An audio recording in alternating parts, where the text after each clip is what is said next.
Vijayawada Ajit Nagar police station పరిధిలో ముచ్చర్ల శ్రీనివాసరావు అనే వ్యక్తి చిట్టీల పేరుతో ఘరానా మోసానికి పాల్పడినట్టు పలువురు బాధితులు ఆరోపించారు. చిట్టీల పేరిట తమ వద్ద నుండి సుమారు 30 కోట్ల రూపాయల మేర వసూలు చేసి మోసం చేశాడని బాధితులు వాపోతున్నారు. ఈ మేరకు బాధితులు అజిత్ నగర్ పోలీస్ స్టేషన్లో ఫిర్యాదు చేశారు. కేసు నమోదు చేసిన పోలీసులు దర్యాప్తు చేపట్టారు.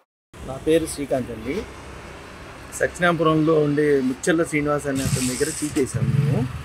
మేము మొత్తం 66 మంది ఒక గ్రూప్లో ఉన్నాము. ఇంకా ఆయన చాలా గ్రూపులు ఉన్నాయి. మాకు నిన్న మధ్యాహ్నం తెలిసింది అతను విజయవాడ నుండి కనపడకుండా పోయాడు. నిన్న రాత్రి వచ్చి నేను పోలీస్ స్టేషన్ కంప్లైంట్ ఇచ్చాను. మొత్తం మీద 30 కోట్ల దాకా తేలుతుంది అన్నారు.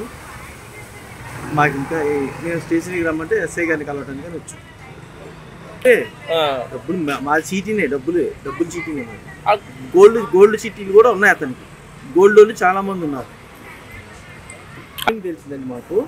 నిన్న మొన్న మధ్యాహ్నం 3 నుండి కనపడట్లేదండి. నిన్న మార్నింగ్ మాకు తెలిసింది. నిన్న మార్నింగ్ నుండి వాళ్ళ ఇంటి దగ్గరే ఉన్నాను. రాత్రి 11:30-12కి వచ్చి ఇక్కడ కంప్లైంట్ ఇచ్చాను. వాళ్ళ మిస్సెస్ ఒకరే ఉన్నారు. ఆమెను అందరూ అడుగుతున్నారు. ఆమెమో నాకేం తెలియదు, ఎక్కడికి వెళ్ళారో కూడా తెలియదు అని చెప్తున్నారు. ఆమె అందుబాటులోనే ఉన్నారు.